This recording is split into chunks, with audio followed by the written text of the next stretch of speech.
Thanks for joining today. We have a couple more people who are zooming in, so we'll just give it one more minute for people to come on in before we get started.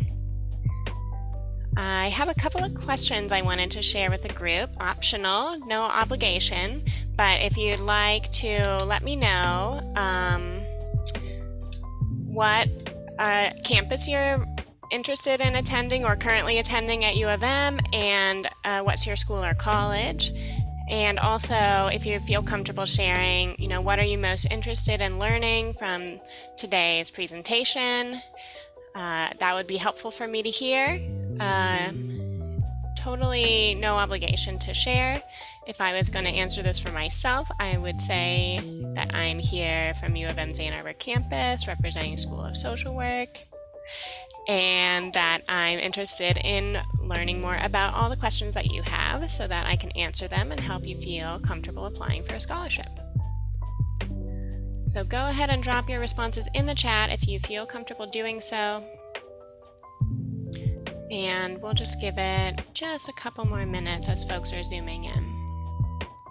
Maybe just one more minute. Let's see how we're at. All right, I think. Thank you, Alicia. Appreciate that. All right. And I don't see anyone else in the waiting room, so I think we'll go ahead and get started. All right, thank you, Jill. I appreciate that as well.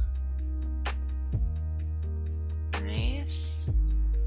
Perfect. Thanks so much for everyone who's willing to share their feedback. And if you came in from the waiting room while I was introducing those questions, the options are to let me know what campus you're on and what school or program you're enrolled in, and let me know as well what you're particularly interested in finding out more about today. All right, as that's rolling in, I will just go ahead and get started. And as I begin, I'm going to go ahead and pause our music too.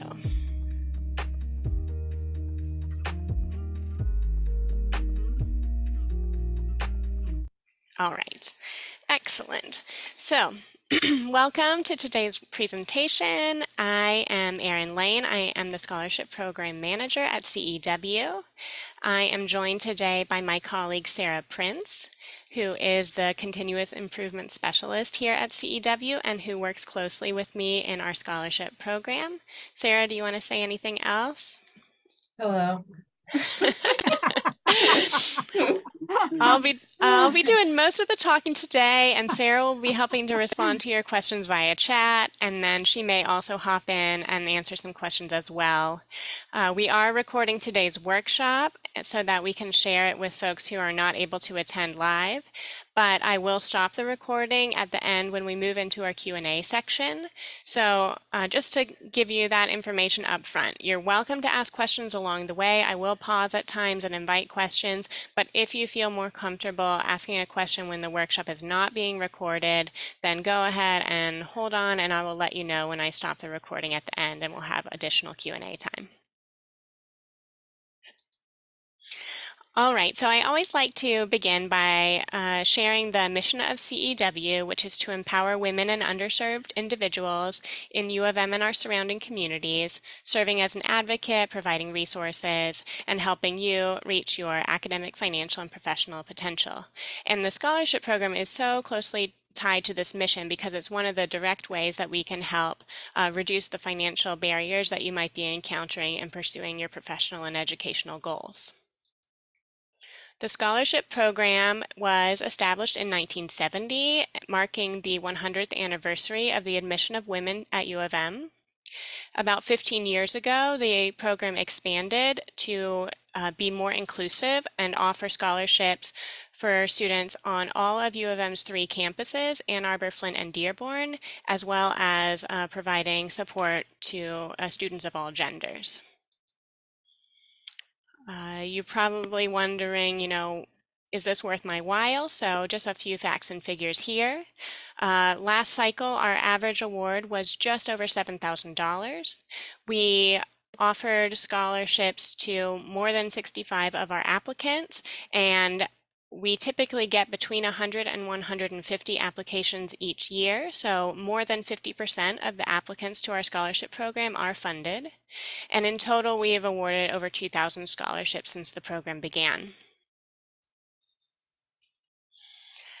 I'm going to start with eligibility because I want to make sure it's worth your while to stick around through the rest of the program. So in order to be eligible for a CEW scholarship, you should be attending U of M in a program that is a degree granting program. So if you are enrolled in a program that is a certificate program, unfortunately you'd not be eligible for a scholarship. The scholarships can be awarded to students regardless of their nationality, and students of all genders are welcome to apply. We also fund both part-time and full-time enrollment, so no problem there if you're coming as a part-time or full-time student. And in addition to this basic eligibility, we are looking for applicants who meet at least one of these CEW specific criteria. So we provide funding for students who are returning to school after an interruption in their education. For undergraduate applicants, it should be an interruption of at least 24 months or 2 years of continuous interruption. For graduate students, we're looking for that interruption to be a 5-year gap, a 60-month continuous interruption in your education. This can be a little confusing language sometimes. The cause of the interruption could be for a variety of reasons. So you may be had to take time off of work, off of school to work and support your family due to a medical reason. But you also might have chosen to take time between programs because of other life circumstances, because you are working, because you wanted greater clarity on your next steps by getting some real world experience. There's not any one reason for the interruption that we're looking for. We do ask that you share some information about what was the cause of the interruption, what you were doing during that time, but there's no one right answer. So if you have any questions about, a particular gap that you've experienced and whether that's a fit, please feel free to let me know. And if you want to speak about personal circumstances and want to hold that till the end of the Q&A when we don't record, that's fine too. I will also mention that this interruption could have happened at any time in your educational pathway. So it could have happened between high school and beginning undergrad, between undergrad and grad school, maybe transferring between schools, or between pursuing a degree at a community college and then at a 4-year university. So as long as it's a continuous gap, it could have happened at any time in your educational career, and that's no problem. We also support students who have caregiving responsibilities, and this could be someone who is a parent caring for a child. It could be someone who has elder care responsibilities, or you might have responsibilities for another adult due to a health or ability issue. And the information that we ask you to share about this is just a little bit about, the nature of your relationship and what that care looks like for you going into the next year. So, just consider this as forward facing. We are looking for you to tell us a little bit more about how those care responsibilities might impact your education path during the upcoming school year when we're offering the scholarship, 2023 to 2024. There's some more information available on the CEW website about how we consider someone as a caregiver and if they're eligible as a primary caregiver. The definition that we use for that is a little bit broader than what you might see in other circumstances. So feel free to check that out, and please don't hesitate to let me know if you'd like to talk about your particular situation. Could be at the end when we're not recording, or it could be in a one-on-one follow-up. That's no problem. The third criteria is that we also support students who are in STEM degrees and who are active in a sponsored student organization that supports gender diversity in STEM. And so in this scenario, we are looking to verify that you are active in a SSO that supports gender diversity in STEM by looking at your letter of recommendation. And we would ask that one of your letters of rec comes from a leader in this organization. It could be a student leader, a faculty leader, or a staff who supports the program. And I will also mention, if you are in a organization, a student org, and you're not sure if it is an SSO, this is something that is listed on May's pages, so you could verify that. You might already be aware of the status of your organization that you belong to. So again, feel free, to get in touch if you'd like to talk about your specific situation in more detail. I'm happy to do that with people one-on-one if you're not comfortable speaking about it in a group. All right, I'm just taking a quick look at the chat here to see if anyone has shared any questions about eligibility.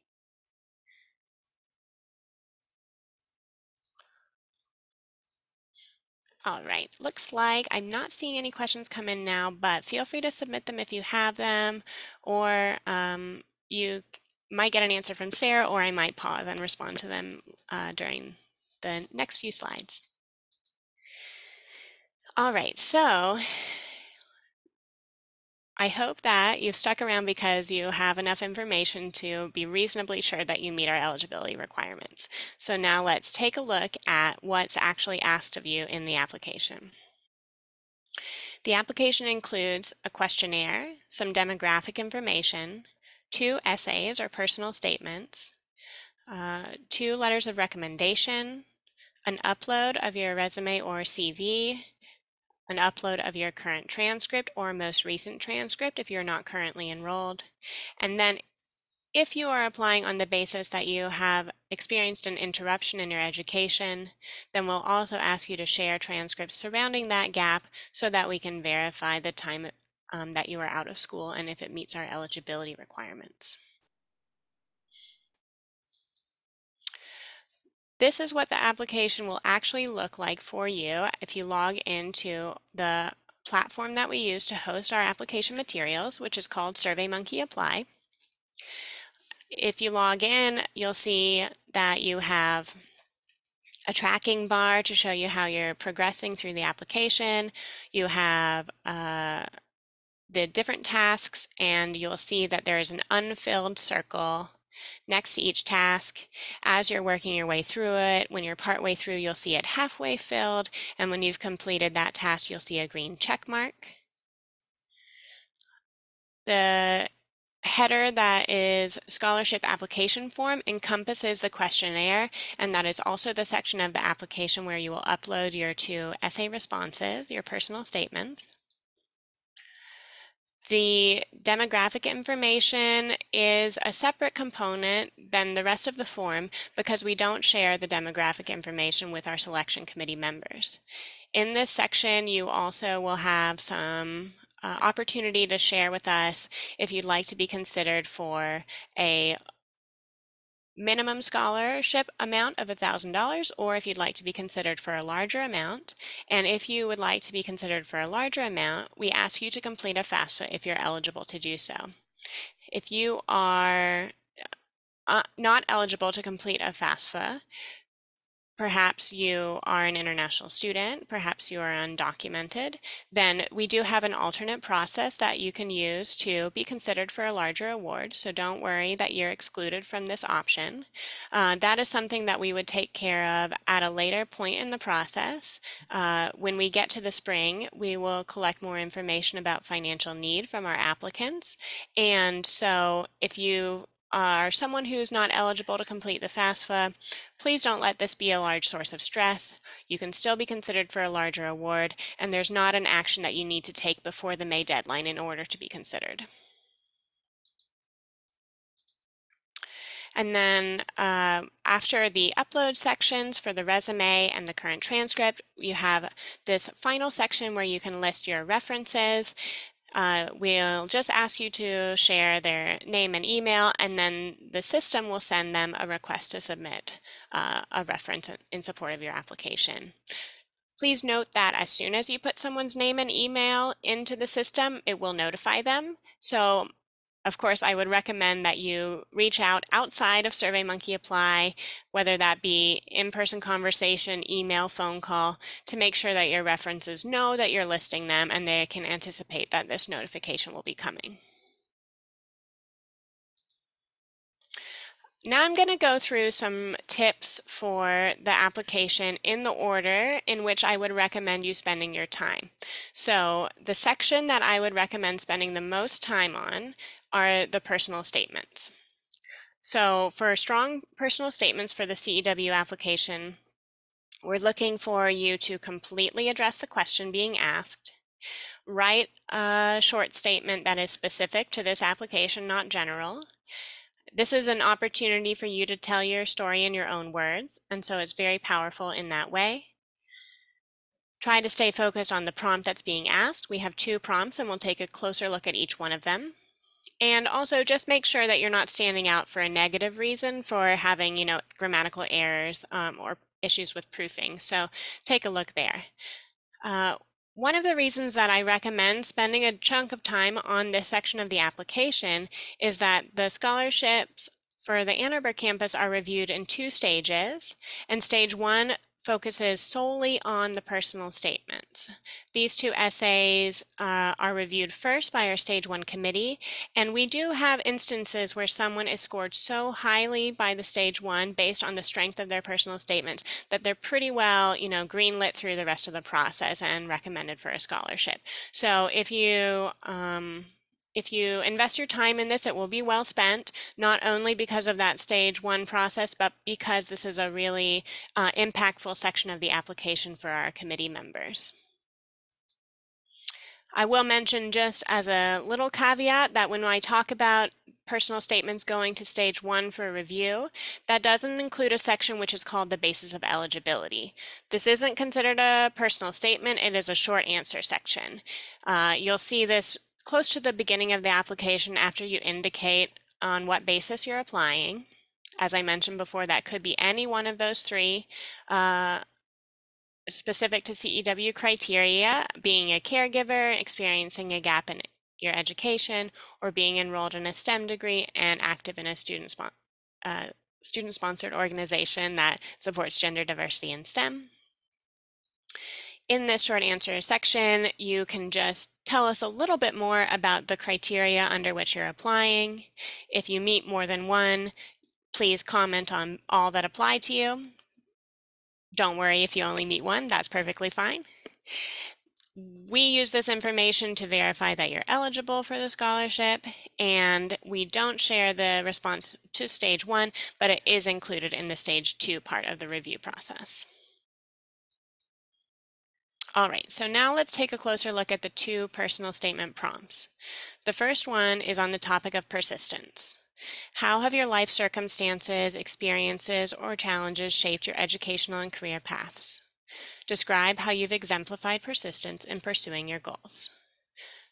Both of the essays have a word count of up to 500 words. I would encourage you to use all the space available to you to tell your story in your own words. For this essay, I would encourage you to take some time to reflect on how you got to this point, and in particular, how experiences over the course of your life have shaped your education, where you are now, what you are going to be pursuing long term if you're continuing beyond this degree on your educational path. In particular, this might be a good place to comment on certain experiences that have strengthened your decision to return to school. Maybe you have particular volunteer or work experiences that have influenced the selection of the program or major that you're in. This is a good place to talk about that. You may also find that you want to speak about challenges that you've overcome that have motivated you to go further or to be an example for other people in your life. Sometimes people are telling a story of persistence where they have had to be a steady provider for their family and where their work experience might not be a match for what they'd like to do long term because the work has been out of necessity. That's fine too. And you may be telling a story about how you have dedicated yourself to providing for others, and this is the time that you are returning to school to invest in yourself and set an example, and that's a great story to tell as well. I would encourage you to spend most of this time, most of the word count in this section, speaking about ways in which your personal story has demonstrated resilience, strength, how you've learned lessons along the way that are shaping what you plan to do next, and not to spend as much of your word count addressing financial need. This is not because I want to downplay that in any way. Funding your education is a real stressor. It might be one of the primary stressors you have in your life right now. But I make this recommendation because there is additional space that will become available to you later in the application process that is explicitly asking you to tell us about financial need. And the charge of our selection committee is not to identify applicants on the basis of financial need. It is to recommend applicants on the merit of the materials they've submitted. And we'll talk a little bit more about the committee charge as we move on in the program. This is also an essay where you want to highlight your determination, not a place to be modest. Just really own it. You've made it this far. You are at U of M or applying to U of M, and so celebrate all the things that have helped you get to this point, all that you've overcome, and all that you've shown in your strength and determination. I'm going to share a few examples from our current pool of scholars. These are students that were selected last cycle, and I'll just share a little bit of information about how they spoke about their experiences in their essay on persistence. So Christina is a current Irma M. Wyman scholar, and she is someone who spoke in her essay on persistence about how investing in science and identifying as a scientist helped her navigate the transition in moving from Peru to the US. And so she spoke a lot about finding her identity as a scientist as a source of strength, and then made that connection with the work that she's doing now at U of M, as well as the example she'd like to set for others and her experience as a mentor of other women in STEM fields. Noha is another current CEW scholar, Linda J. Ryder scholar, and in her statement on persistence, she told us a little bit more about her experience coming back to school later in life. She is pursuing a bachelor's degree in early childhood education, and so she let us know a little bit about how her life experience has shaped her decision to pursue this degree, but also in general, how her decision to return to school is setting an example for her 5 children, who she wants to show that they should, not give up, that they should be persistent, and that they should pursue their goals.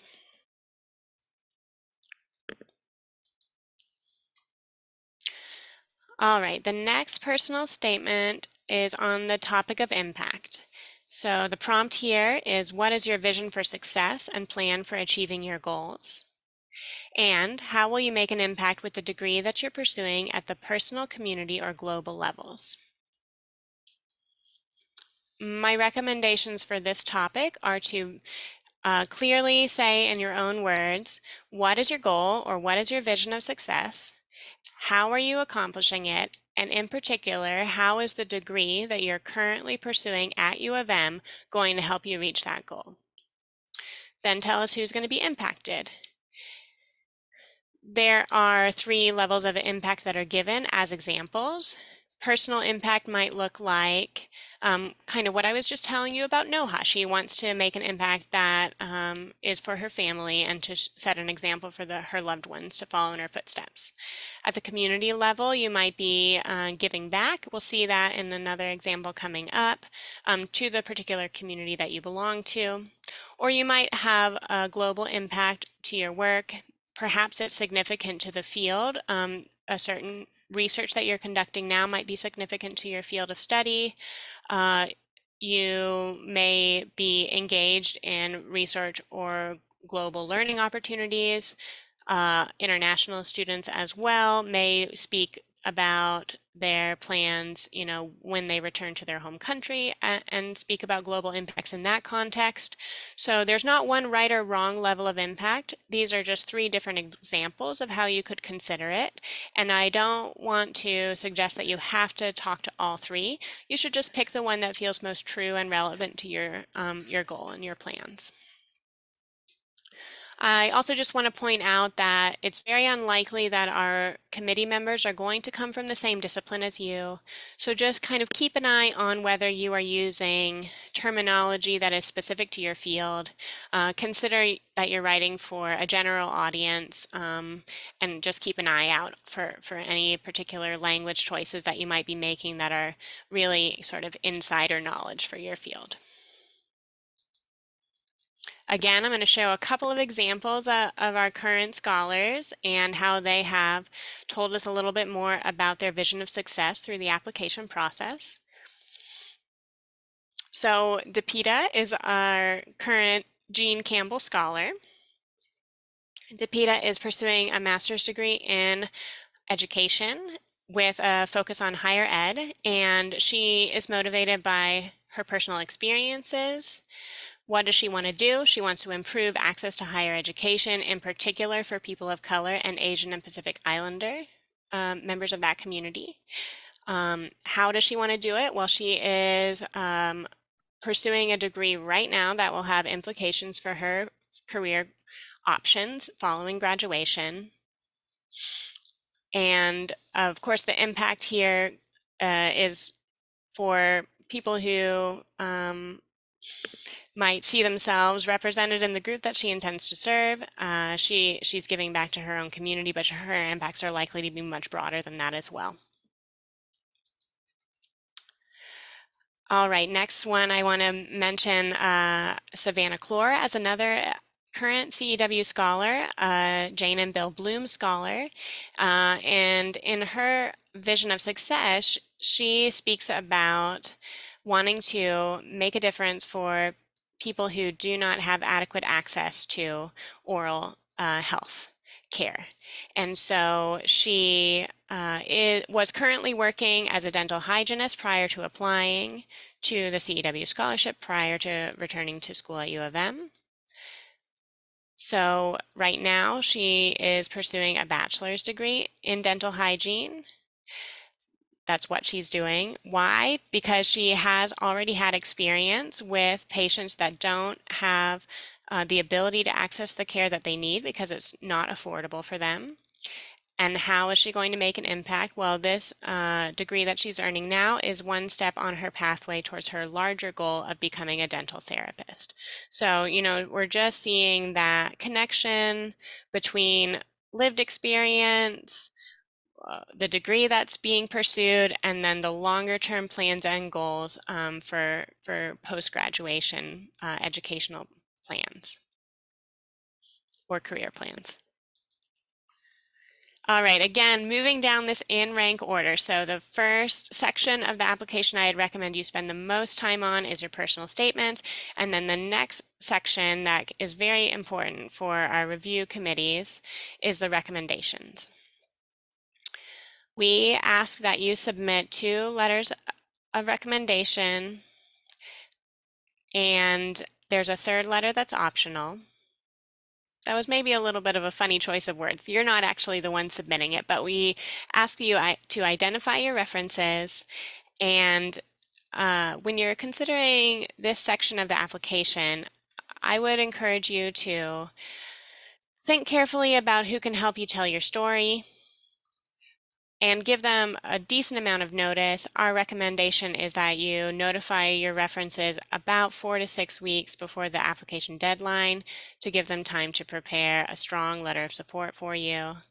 And my other recommendation is to make it as easy as possible for them to say yes by telling them exactly why you chose them as a reference and telling them more about what the CEW scholarship is intended to support.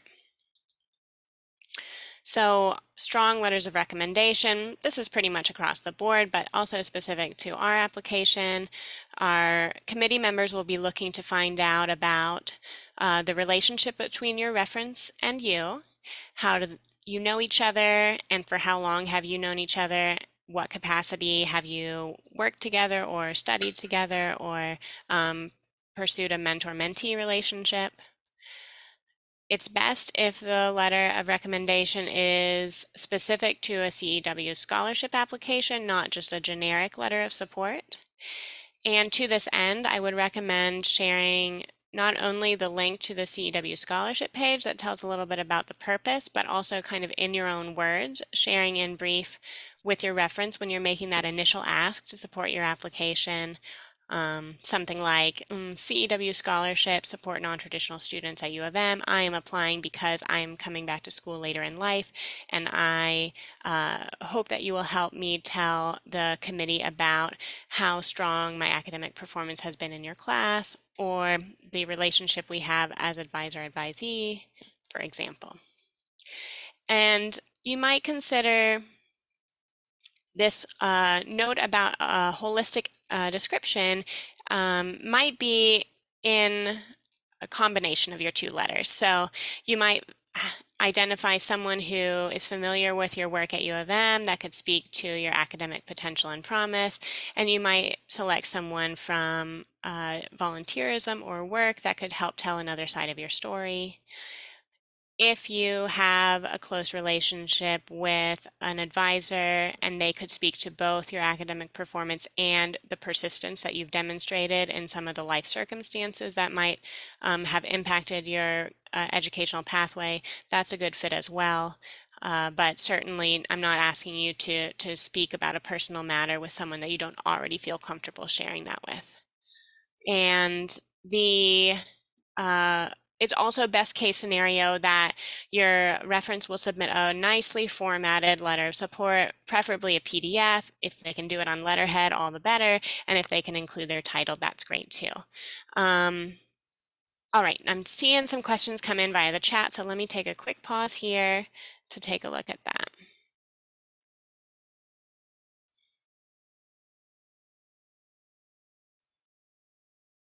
Yeah.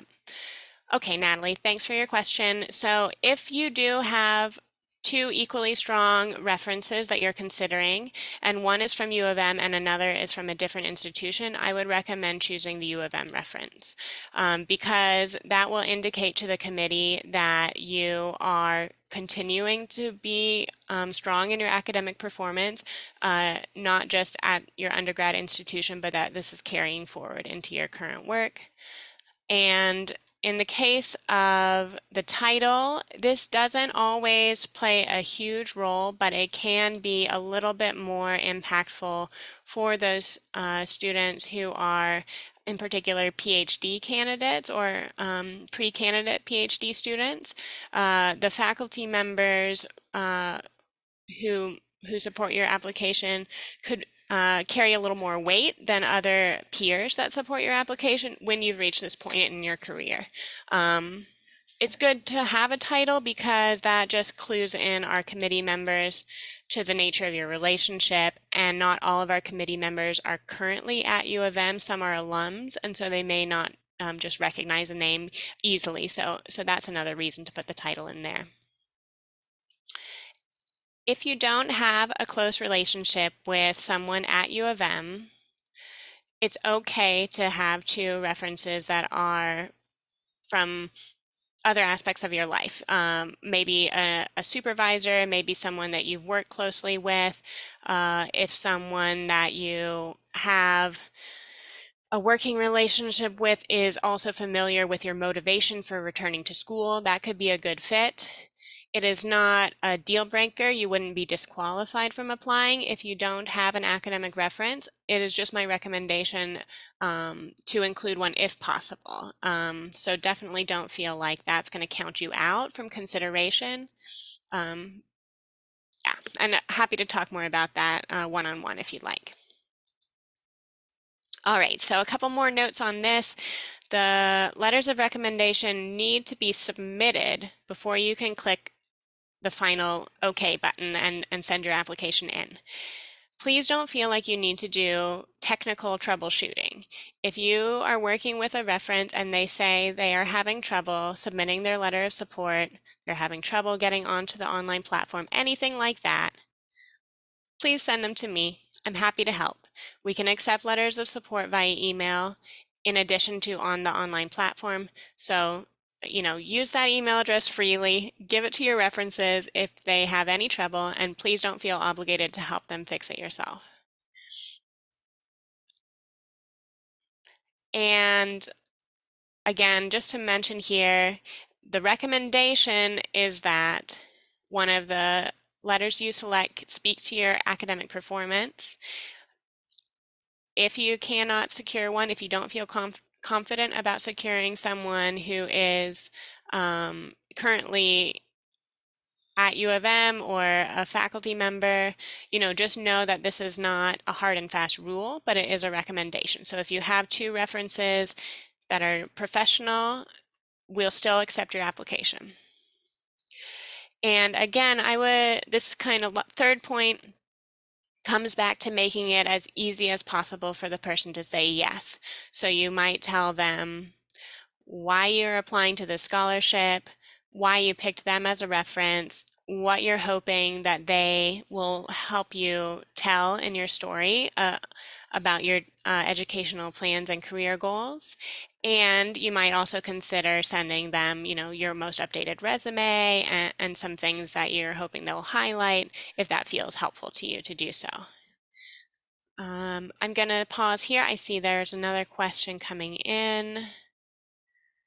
I would recommend professional over personal references in general, but if you have an idea for two people that you think will be complementary, for example, a professional reference who knows about how your work experience has influenced your decision to return to school, and a personal reference that would speak to a particular challenge that you might have overcome in pursuing your education, then that's a possibility. But in general, if all else is equal, then I would recommend choosing professional or academic references first as over a personal reference if all those options are available to you. All right. So again, going through in rank order. So we've got spend your time on personal statements, then make thoughtful choices about who you want to support your application in the letters of support. And then the next section I'd recommend that you spend a little time on is the resume upload. And I will mention here as well that CEW has additional resources for anyone. We have a counseling program that's open broadly. It serves U of M students, staff, faculty, and is open to members of the community who live in the state of Michigan. So if you would like to polish up your resume, if you would like help with writing a specific resume for this application, or thinking through how you might highlight skills that you have as a non-traditional student that are transferable to your longer-term plans and educational goals, then I would highly recommend reaching out to the CEW counseling team to make a one-on-one appointment, and they could work with you on your application materials and work with you on updating a resume. For this, I would like to encourage you to think about the resume or CV as a supporting document for the personal statements you're writing. So if you are writing in your essay about how a particular work or volunteer experience has shaped your decision to return to school, then the committee member should be able to look at your resume and say, here it is. This is the experience they were talking about. I can see it right here and find out more about it. For the purpose of this application, I would encourage you to be fairly thorough, including work and volunteer experience and past educational experience, even if you've had a few different institutions at which you've been enrolled.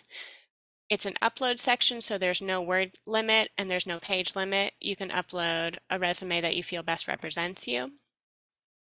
So try to be thorough in preparing this document. I would only recommend submitting a CV if you're a doctoral student or PhD pre-candidate, that's where that kind of document is expected by our committee members.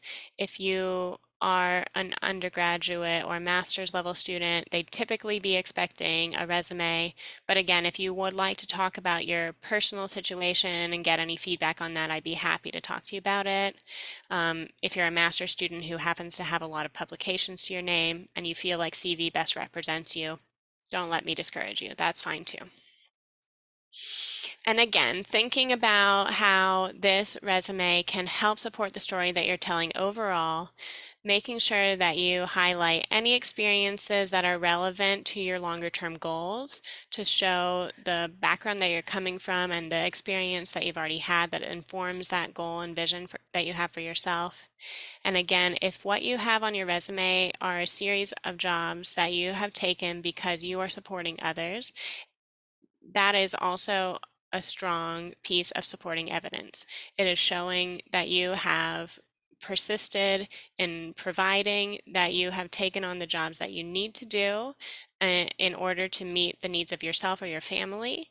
And if those are not related to the future plans that you have, that's okay because you're telling a different story about, being that stalwart provider and now having an opportunity to invest in your larger plans and dreams and pursuing your education. All right, next up we have the transcript section. This is again an upload section of the application. You can submit an official or unofficial copy of your transcript, it's no problem. Just want to make sure that it is legible. And please also make sure for current transcripts or any previous transcripts that you're taking a look for any personal information. If a transcript lists your social security number, please make sure that's redacted or blacked out before you submit the document. If you were enrolled in the past fall semester, it's best if your transcript includes that as well as previous terms that you were enrolled. If you weren't enrolled recently, if you are applying to U of M at the same time that you're applying to a CEW scholarship, you can upload a transcript from the most recent time you were enrolled to fulfill this task on the application, or you can reach out to me and let me know, hey, Erin, I don't have a current transcript, but I'm applying on the basis of an education interruption, and I can go on into the application from the admin side, turn off the current transcript, turn on the transcript surrounding interruption, and then you'll be good to go there. If you don't feel like your transcript accurately represents your academic potential, consider if this is something that you'd like to comment on in your personal statements. Maybe there were other circumstances going on in life that impacted your performance, and you'd like to share that with the committee so they can understand just what you have been working through in the challenging circumstances of everyone's life, and how you have demonstrated in persistence in pursuing your education, even if you know that you can do better in terms of the GPA or the letter grades that you're seeing. Not a requirement, but if you feel like you're unsure how well your transcript represents your potential, consider if you'd like to comment on that. And I kind of alluded to this, but I'll make it explicit and say that if you're applying on the basis of an interruption in your education, there will be an additional task that opens up for you. But this task does not appear until you click the submit button on the application form, where you indicate that the basis of your eligibility is an interruption in education. So this kind of can catch people off guard. If you know that you're applying on the basis of an interruption in education and you want to see the upload task early for your other transcripts surrounding the gap, let me know. I can turn it on for you early so you don't see it as a surprise when you're getting close to the end of the application and you're almost ready to click submit. All right, any questions about this? I'm just taking a quick look at the chat. Looks like it's pretty quiet in there. For transcripts surrounding a gap, similar to what I mentioned for current transcripts, it doesn't have to be an official copy. It could be unofficial. Just the main thing is that it's legible especially the name of the institution and the dates in which you were enrolled. All right, now let's take a closer look at what the committee charge is. So our committee members are asked to make recommendations for applicants based on evidence of sustained commitment, determination, and persistence. Here, they will be looking for evidence of this in your personal statement on persistence, also looking at letters of recommendation and the resume as well. Clarity of goals in relation to your life experience. And again, this is going to be a place where you can showcase this in your personal statement on your vision of success. In your resume, again, thinking about how what you've experienced so far is shaping your goals and how the two are related. And then letters of recommendation can also help in this section as well. And in particular, I will mention that in considering the impact of your goals, reference can be helpful to help our committee members understand the significance of your work in the field that you're in, or what's new and innovative about what you're doing in the field that you're in, if that feels applicable to you. The impact of completing your education and achieving your goals is related but slightly different. So the committee is looking at both the clarity of the goals, how your path is informed by your lived experience, and what the potential impact would be. So again, here I would recommend looking at those letters of reference as a strong supporting document, as well as your essay on your vision of success. And then the last criteria that we have for our committee members is to recommend you based on your academic capacity and scholarship, your performance in an academic setting. So this might be a place where they're looking at your resume, at your transcripts, at your letters of recommendation as strong supporting sections for that criteria. And again, just to mention that once we reach the stage 2 part of the process for Ann Arbor applicants, as well as for all Flint and Dearborn applicants, the committee will review the entire application when they're making their recommendations, except for that demographic section. We do not share demographic information with our committee at any point in the process. Now, coming back to financial need. So this is taken into consideration as part of the overall process, but it's not part of the committee charge. So when you are filling out the application and before that May 3rd deadline, the only thing you need to worry about is completing the information that's captured within that demographics form, where we ask you if you'd like to be considered for a larger award, and if so, do you agree to complete the FAFSA if you're eligible to do so. The deadline for U of M to complete the FAFSA is March 31st. You can still do it after that date. If by any chance you miss the March 31st deadline, I would still recommend that you do it rather than skip it based on missing that day. It's better to do it late than not at all. Once we get through the committee process and the funding team has received their recommendations for applicants to receive scholarships or alternates to receive scholarships, then I will reach back out to you and you'll have additional tasks unlocked for you in SurveyMonkey Apply. And this is the explicit place for you to tell us what you want to tell us about financial need and the other support that you're receiving. When we unlock this section, you'll be asked to share, what is the support you currently have access to, what is the need you're experiencing, and how well is the university estimating the need that you're going to be experiencing in the next year. What we often see as a disconnect between some of our applicants is that when the university calculates your expected cost of attendance, they treat you as a young student who's independent with no obligations to care for their family, and that doesn't match the lived experience of most of our scholars. So if you have other circumstances that you think the university is not fully taking into account when they provide an estimated cost for your attendance, this is a place where you can tell us all about that. And financial need is taken into consideration when we determine the amount of the scholarship that we can offer you for the upcoming year. So this is not part of the committee process. This is a part that's handled by the CEW funding team and takes into consideration the additional information you're invited to submit in the spring. Okay, so let me take a little tour of the timeline for you.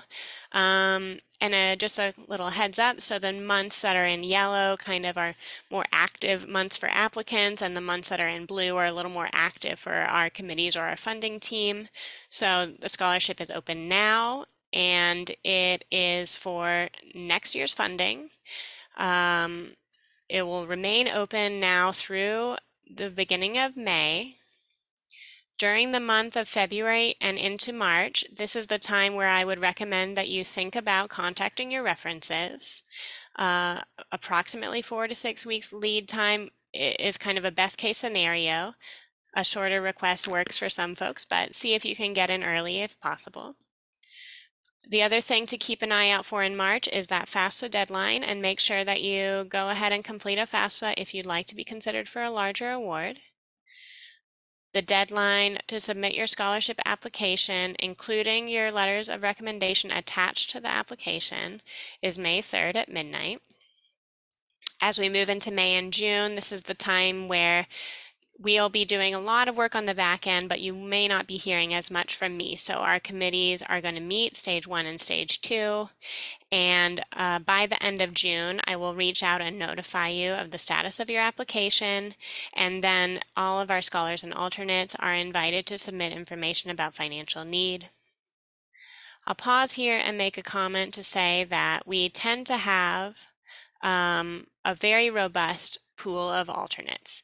And if I reach out to you in June and say that you've been recommended as an alternate to receive a scholarship, please don't count yourself out of the process. More than half of our alternates received funding last year. You're still very much in consideration. And I will ask that you share information about financial need as we continue on. If you choose not to, then you are letting me know that you'd like to opt out of the process. I would follow up and confirm that you do in fact want to opt out, but I would strongly encourage you to kind of stay in the mix if you're an alternate. Your chances are still good. By the time we get to late July, that's when I will be able to notify all of the applicants of the amount of the award we're able to offer. Anyone who's in the alternate pool will be notified of the final determination of whether we can offer a scholarship or not this cycle. And then I'll open up some award acceptance tasks in SurveyMonkey Apply. So I'll be asking you to kind of log back in and let us know what would be best for you in terms of the timing to receive your funding and how you'd like to receive it. In September, we have a welcome event for new and returning scholars, and also just a flag for you again, considering the timing of this funding cycle, September or the beginning of the fall 2023 term would be the earliest that you could receive your scholarship funds if you're applying now. And we also have an event to celebrate you, all of our scholars and fellows in fall.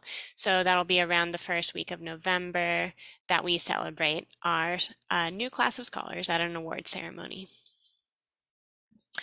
Main things to keep in mind: applications open now. Feel free to start it when you want. You can kind of come back to it and continue working on it through the rest of the winter term until the deadline comes.